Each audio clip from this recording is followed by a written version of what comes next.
You're listening to Dodge Movie Podcast. Your hosts are Christy and Mike Dodge, the founders of Dodge Media Productions. We produce films and podcasts, so this is a podcast about films. Join them as they share their passion for filmmaking. Looking to start a podcast but don't know where to begin? Look no further. The team at Dodge Media Productions has 20 years of experience as podcast listeners and observing the industry and 8 years experience in podcast production. We can help you take your podcast from idea to fruition, and we'll make the process seamless and easy. We'll help you with everything from recording and editing to hitting the charts on Apple Podcasts. So what are you waiting for? Contact us today and let's get started. DodgeMediaProductions.com. Welcome to the Dodge Movie Podcast. Today we are going to talk about a sequel to one of my favorite movies, Spinal Tap. Spinal Tap was originally released, almost 40 years ago? 84. So yeah, almost 40 years ago. With Rob Reiner was the director. Marty DeBurgi. As Marty DeBurgi. I kind of feel like all directors should have an OV-4B USS Ural C ball cap. I agree. With the scrambled eggs on the brim and everything. And then Michael McKean, Christopher Guest, and Harry Shearer improv'd the thing. Both of them. Both the 84 version Both and the 84 and this one. one. And I am amongst a select few people that I actually did see Spinal Tap in concert. Back in around 90 or so, they did, I think it was at the Sunset Amphitheater, a one-night-only live performance as Spinal Tap. And I cannot emphasize enough how good musicians they really are. I remember reading in an interview at one point that they said the joke was they couldn't be fantastic, but they also couldn't be horrible. They needed to be pretty good in order to sell that the band was mediocre. I'm not a musician. Maybe real musicians look at them and say these guys are mediocre. No. But to me, in concert, I really couldn't say they weren't very good musicians. The reason, I guess, this is a spoiler-filled, as most of our podcasts are, so that it should be just if you have not watched 2 and you don't want spoilers, stop this podcast, go watch 2, and then come back. That's the reason Paul McCartney is in it, because that actually happened. Is they were recording, they were practicing or something, and he happened to be in a nearby recording studio. And he was such a fan that he came over. Yeah, that's why he's, and same with Elton, and Slash is a big fan. And it was just, I listened, I highly recommend, if you do love Spinal Tap, if you do love this movie, listen to the Directors Guild did an episode where Paul Feig interviews Rob Reiner, and it is a fantastic behind the scenes. That really is. Yeah. I was going to say, I wonder if Spinal Tap is to musicians what Talladega Nights is to race drivers. Oh, yeah. That the vast majority of them understand it for the humor. Mm-hmm. Although, as an aside, Kyle Larson apparently doesn't like Talladega Nights because he thinks it belittles NASCAR. I feel like he's not getting the joke.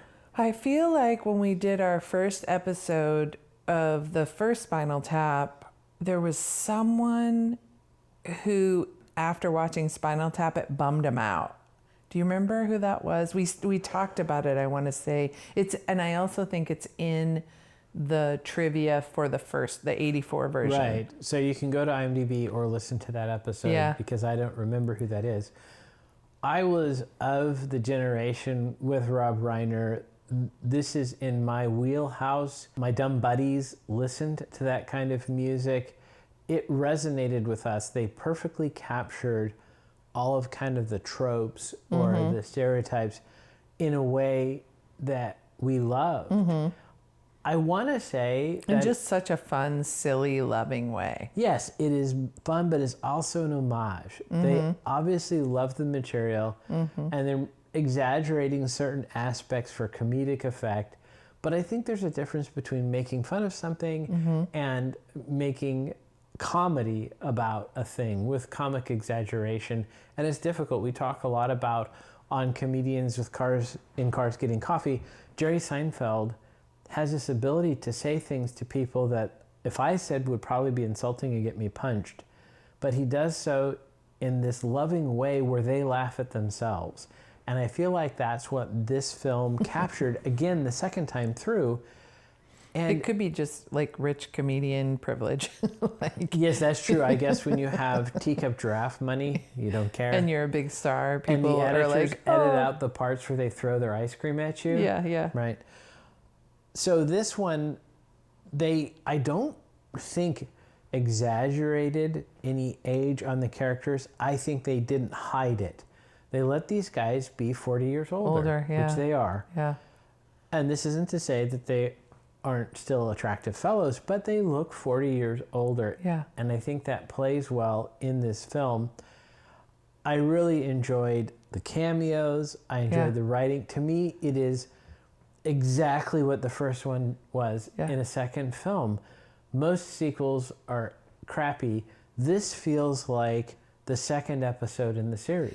Well, and I wonder if largely because the original, band members, and in a way I kind of want to involve Rob Reiner in this, Marty DeBurgi, they were all back. And so he tells a longer version of a story. I'll give you the snippets. But as you mentioned off mic, they made very little on the first one. Right. And almost nothing. And they didn't even have the rights on the first one. Mm-hmm. So Harry, and I wonder if he, and so Rob says they were approached many times to do a remake. And he was like, no, we did it. It's a thing. It doesn't need to be redone. But even the guy, and at different times, one of them would say, hey, let's do another one. And then the other two or whatever were like, nah, we did it. We're good. And so finally, most recently, they all kind of wanted to. And I wondered, he said Harry took it upon himself to sue for the rights back. Correct. And I thought, I wonder if it's because he had that Simpsons money. That's exactly what I was thinking. And so he's like, what am I going to do with this money otherwise? Let me use it for good use. I've got 38 seasons of Simpsons money. Yeah. Well, and so he was like, I can hire attorneys. Because that's usually what probably... awesome. Yeah. So Harry got the rights back. And then he was like, okay, now we can do this thing. Now we can do this. And all four of them were in agreement. So I think kind of like preparation meets opportunity. So Harry had gotten the rights back, and now they finally, all four of them were like, yeah, I guess we could revisit these characters. And I think because the four of them came back, broke a new story, made an outline, they were all involved, they were all excited. I wonder if that's why the magic of the first one was able to be replicated, because you had all those components in alignment again. And to their credit, they involved as many of the original actors as they could. Sadly, one fellow had passed away, but they cast an actress that we know from Afterlife as that character's daughter. And I felt like the cameos they brought back, like Paul Schaefer, those were perfectly, like I said, they captured the spirit and the magic of the original in an amazing way that I can't think of a sequel that is as close to the original in kind of tone and feel and where it landed. They added one character that I really didn't like, but I bet you that's a commentary on that type of person. And he's I don't know if like it's the douchey record executive guy, right? And I guess it worked because he was so annoying. Anytime he was on screen, I didn't want him on screen. I want just go away. You wanted to punch him in the face. Yeah, and maybe that's when you have the record executive there. That's how you feel, and that's what you want to do. So they nailed it. I hated that guy, but maybe they do too. The character, not the actor. There's, I think, a fun story behind the casting of the actress who plays the latest drummer. And I liked that they had this recurring peril throughout the film of, the previous 11 drummers died. And some in a hilarious fashion. So I love it how she's aware of that too. Like at one point she even says, like, oh, well, we think because you can't dust for vomit. And because that's such a classic. A classic line, which, as this is a good segue, that this was all improv. They had done quite a bit of character work on their backstories, but it was all improv. And you mentioned that Rob said editing it together was very difficult. And we were talking about that as I'm in the middle of an edit right now, where the opposite is true. It is so very easy to edit when your actor, and I've already reached out to her to thank her, but we could name check her, has taken professionalism to use the same hand to pick up the coffee cup every time. I think it was Jason Bateman who talked about on Ozark as director. He was yelling in the edit bay at the actor, just use the same hand on the coffee cup every time, monkey. And so the idea of editing together this improv is very, very difficult, unless maybe you cover it with many, many cameras.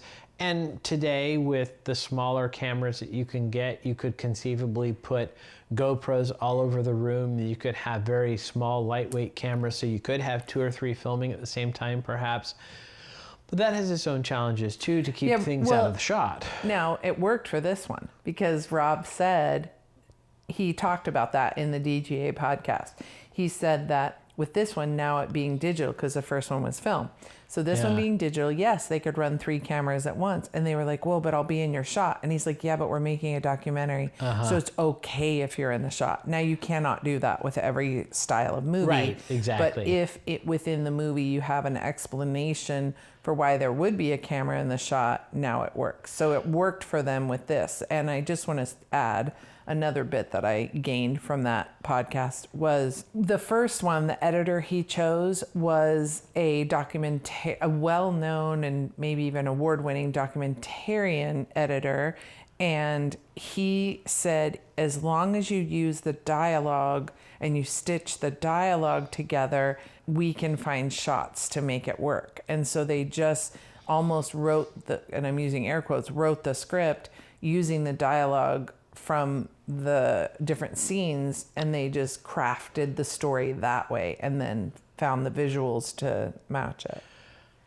We talked about that in terms of editing, and I have an example. It's obviously not the only example of this, in that we were watching a show recently, Black Rabbit, where Jude Law's character is delivering a line of dialogue, and the editor chose a shot of Jude Law in profile where he's not speaking at all. You can tell, because it's in profile, that his mouth is not moving for the 2 or 3 seconds of the dialogue. And I caught it and went back, but I suspect many people in the audience did not catch that. Yeah, because the 2 characters are fighting and they're cutting back and forth. And I maybe was second screening it, but I just went with it because the husband and wife were fighting. And this comes back to what we talk about. Filmmaking is a visual medium, but if your audio is bad, it can ruin a scene, and if it's good, it can save a scene. I do think they work hand in glove. It is fundamentally still a visual medium. You can't have silent films, etc. But this is an interesting thing that we rely on, and our good friend and podcast guest Dustin Morrow has talked about, that there are already tricks that the viewer's brain does to make this make sense, to synchronize the audio and video. And then we talk about cuts. Originally, you would shoot one long take where it made sense like you would experience it, but now we've discovered with montage, you can cut between different things, and the human brain has a magical capacity to link these things together.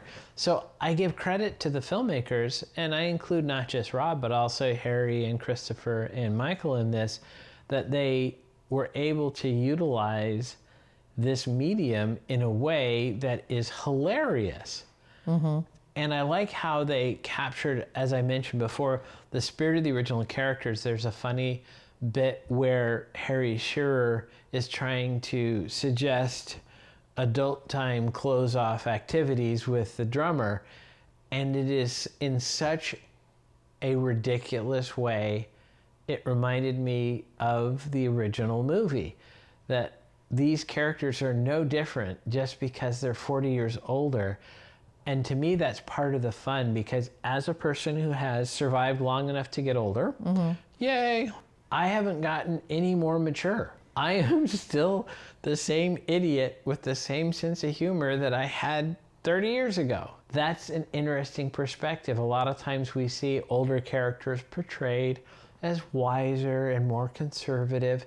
And I think some of the success of movies like Las Vegas and 80 for Brady and some of these is playing against that people as they get older don't necessarily get smarter. They can be idiots. This was those idiots that we came to know and love all over again. It had music that I loved. I don't know that there were new songs. To be honest, the songs I remember are songs from the first film, but I loved that. I was just going to say, did you need new songs, though? Because the people that are returning that remember the 84 version love to hear those songs again. I mean, yes. Ask any music artist, they have to sing songs sometimes that they don't even want to sing anymore but when we go to a Springsteen concert or whatever, if we don't hear Born to Run or Born in the USA, we are upset. If you're a Springsteen fan. So and then the new audiences, like our kids' age or whatever, they've never maybe or haven't heard these songs before. And so why write new songs? Because we have these classics that everybody's going to love. Say, this is like the Spirit Winds Casino tour. You don't, when Styx plays Spirit Winds, they have to play the hits. Yeah. I better hear Mr. Roboto. Or they brought out a new song, they might be booed. Maybe not booed, but it's just not going to be as... People for another cocktail or something. Yeah, that's a bathroom break. So it's not that those guys couldn't have written new songs. Yeah. I think it actually, from a story perspective, makes sense that it would be the classics. I love that they're playing an even smaller market than they were before, which was kind of the whole gag about the band, that they were not that successful. Right. So here's another great little tidbit behind the scenes. So in the 84, they put out a casting call. Who wants to come to this concert? No one has heard of Spinal Tap. So they got 100 people maybe to show up. Which sells the joke.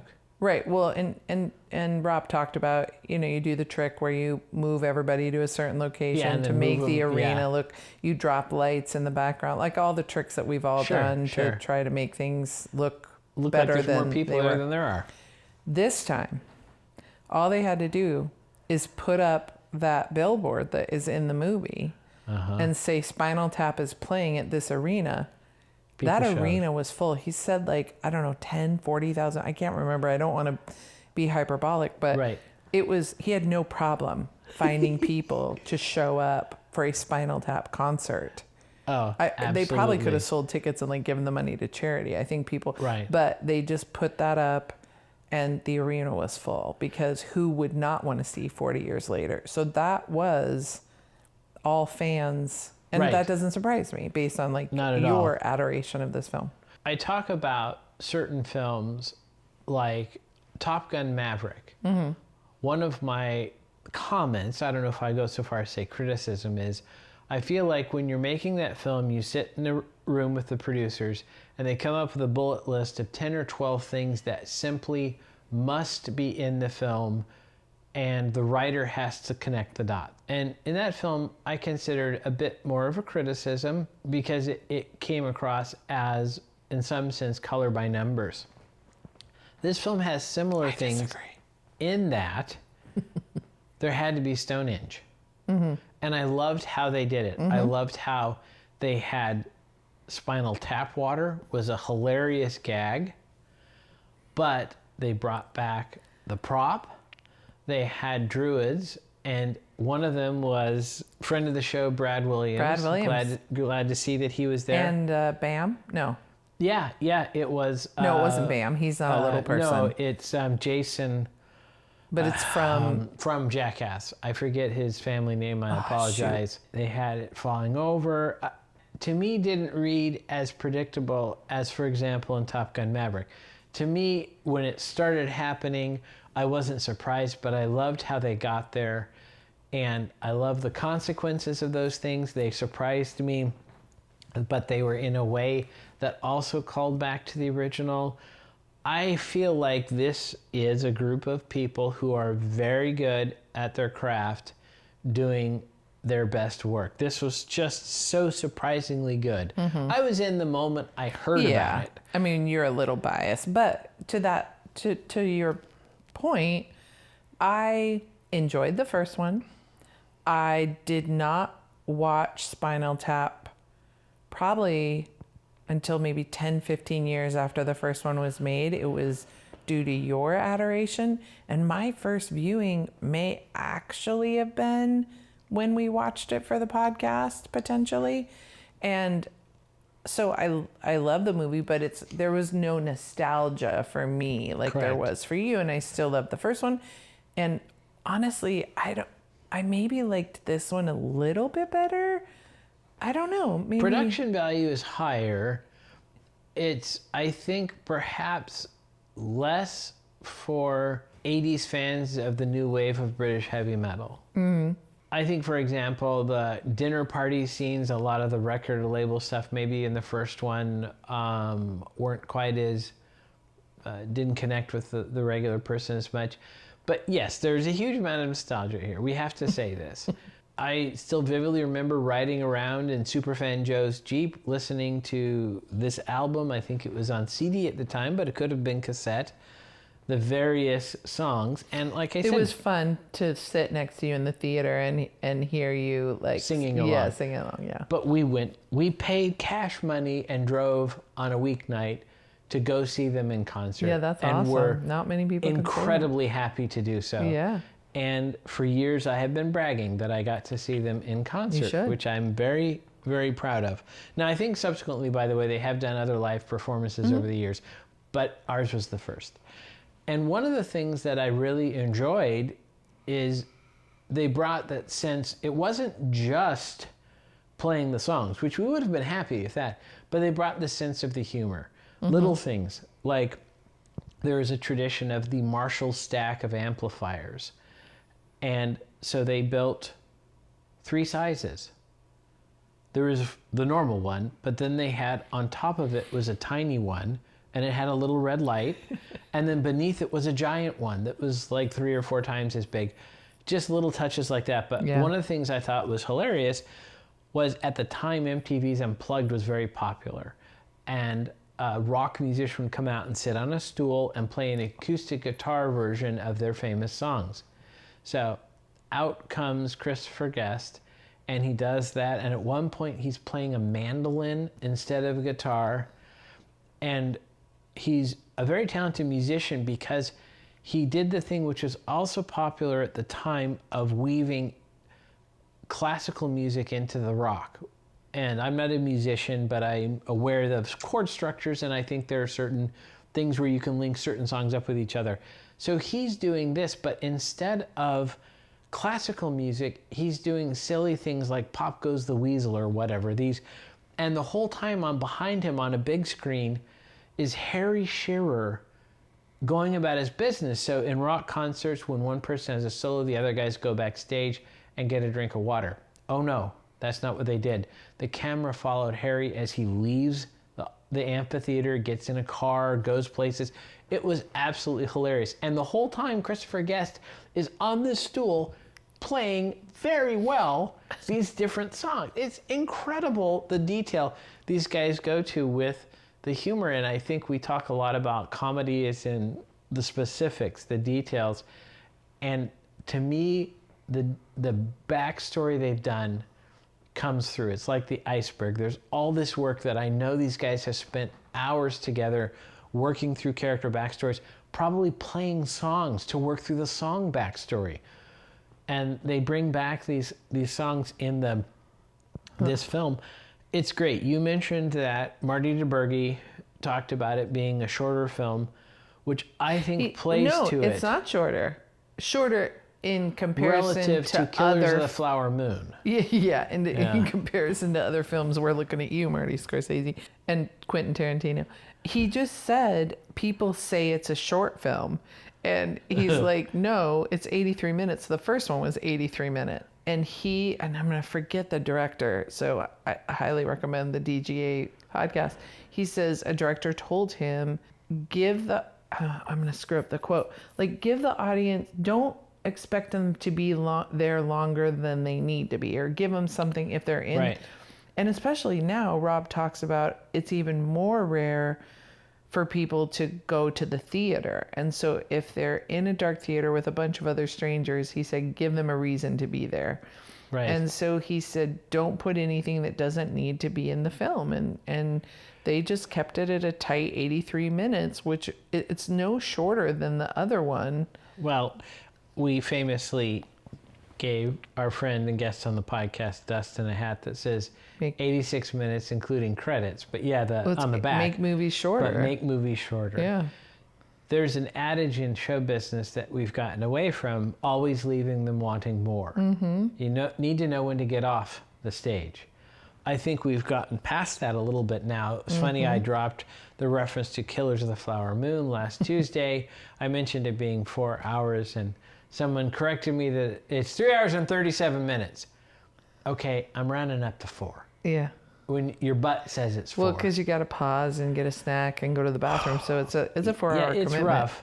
And we actually, for the longest time, side note, didn't watch it because of its length. Yeah. And then I said, well, let's view it as an episodic. Mm-hmm. So we'll just watch an hour at a time. And I think after 2 quote unquote eps, you were out. I am out. And I finished it on my own because I wanted to see. I mentioned Black Rabbit. That was 8 1-hour eps. I think a commenter online was correct when they said it could have been a single feature film. Many edits. Yeah. I respect Reiner and the other filmmakers for respecting that. They made a good film. Mm-hmm, it doesn't have to be 8 hours. Mm-hmm. It can be 83 minutes. More, which is true. I mean, because when it ended, I looked at you like, oh my God, it's already over? Like, oh no.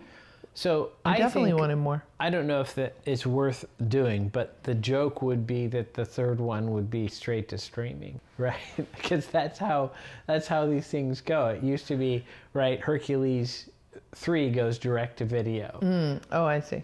All that saying, if you are a super fan of the original film, I think you would like this film. If you kind of like the original film, you would also like this film. It's definitely within the tone, within the themes, but it's not like a remake. It's not boring because of that. It's you know what you're getting into, and it checks all the boxes, and it's satisfying. So all told, I really say I enjoyed the film. I think I gave it like a 9 out of 10 on IMDb, which for me is pretty high praise. I was going to say, how could it get a 10? What would it need to do? When I checked this morning, I thought, why did I give it a 9 instead of a 10? I might need to rewatch it again to see if it makes it to the rarefied air. But I really do like this film quite a bit. Mm-hmm. I'm glad that they made it. I'm glad that it came out in theaters. I think it belonged in theaters. There is a woman in one of the front rows that was laughing her ass off. And she, in fact, thanked us, I believe, for also laughing. Yeah. And I, again, think comedies especially play best with crowds. Comedy feeds on itself. This is exactly that kind of film. If it was still in the theaters, I would say get baked with your friends and go watch it, and you'll laugh yourselves silly. And take an Uber. Of course, yes. Safely get there and back. Have a designated driver. But I just think... Although we were not altered, and we enjoyed it. We were laughing. Yes. But that lady, I'm just thinking, if you were stoned, that you would have hurt yourself laughing. She definitely was maybe a more enthusiastic laugher than we were. I enjoyed it, and I did laugh out loud. So I think it's a great comedy. I'm glad to see that more and more comedies are coming back to the theater, and this is, of course, a classic one.